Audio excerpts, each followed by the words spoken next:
বৰপেটাৰ গোলাবন্ধাত বিদ্যুৎস্পৃষ্ট হৈ যুৱকৰ মৃত্যু। বৰপেটা জিলা চেঙা সমষ্টিৰ কাছুমাৰা থানাৰ অন্তৰ্গত গোলাবন্ধাত অঘটন। বিদ্যুৎস্পৃষ্ট হৈ এজন যুৱকৰ কৰুণ মৃত্যু। মৃত যুৱকজন ছানিদুল ইছলাম বুলি জানিব পৰা গৈছে। গাঁওখনৰ আব্দুল মজিদৰ ঘৰত থকা পানী যোগান আঁচনিৰ ছাদৰ ওপৰত উঠিছিল 18 বছৰীয়া যুৱকজন।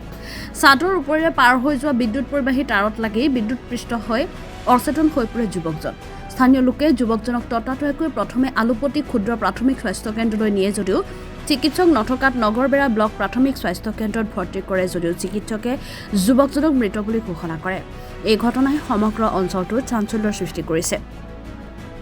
প্ৰশ্ন হয়, শক্তিশালী বিদ্যুৎ পৰিবাহী তাঁৰৰ তলেদি জালি বা চেফটিৰ ব্যৱস্থা নকৰা ঠিকাদাৰৰ বিৰুদ্ধে কেনে ব্যৱস্থা গ্ৰহণ কৰিব বিভাগীয় কৰ্তৃপক্ষই সেয়া সময়তহে হ'ব লক্ষণীয়। বিশেষ কৰি আমাৰ ইয়াতে আজি প্ৰায় 1 বছৰ আগৰ পৰাই আমি এই যিটো জল জীৱন মিছনৰ যিটো কাম চলি আছে ইয়াৰ বিষয়ে বহুতো আমি কমপ্লেইন কৰিছিলোঁ, SDCক আনিছিলোঁ, হয়তো আমি ৰাইজৰ বিৰোধিতাও কৰিছিলোঁ। কিন্তু হয়তো গাঁওবুঢ়াক মাতিলেও এই 2 টকা খাই হ'ব ঠিকে আছে। কিন্তু আমি দেখা মতে আপোনালোকে নিজে চাওক, আজি ছাদ নহয়, ছাদ বুলি ক'লে ভুল হ'ব, ৱালৰ মাজত থিয় হ'লে লাইনৰ তাঁৰ টাচ পায় আৰু ৰাস্তাৰ তলত একুৰেট যদি জোকা হয় ৰাস্তাৰ তলত ৱালটো দিছে। আৰু ল'ৰা ছোৱালীটো সাধাৰণতে জানে উঠিবই, আমি যিমান মানা কৰোঁ উঠিবই। আজি হয়তো আমাৰ এই জল জীৱন মিছনৰ কৰ্তৃপক্ষ যিবিলাক আছে তেখেতসকলৰ পইচাৰ খোৱাৰ গাফিলতিত পইচা খোৱাৰ কাৰণে আজি কামটো হৈছে আৰু যাৰ কাৰণে আজি এটা ল'ৰাৰ মৃত্যু হ'ল। নাবালক ল'ৰা, এটাই ল'ৰা আছিল তেখেতৰ।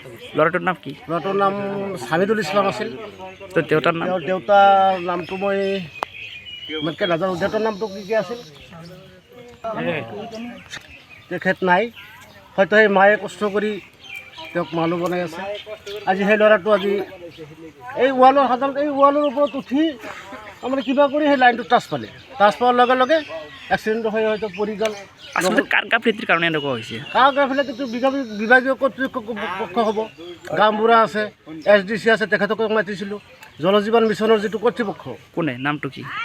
নামটো মই সিমান, আৰু ইয়াতে হয়তো যাৰ ঘৰত হৈছে তেখেতৰ নাম হ'ল আব্দুল মজিদ, তেওঁৰ ঘৰত এই কামটো হৈছে। ল'ৰাটো এতিয়া নগৰবেৰা হস্পিটেলত মৃত্যুবৰণ কৰিছে বুলি জানিছোঁ।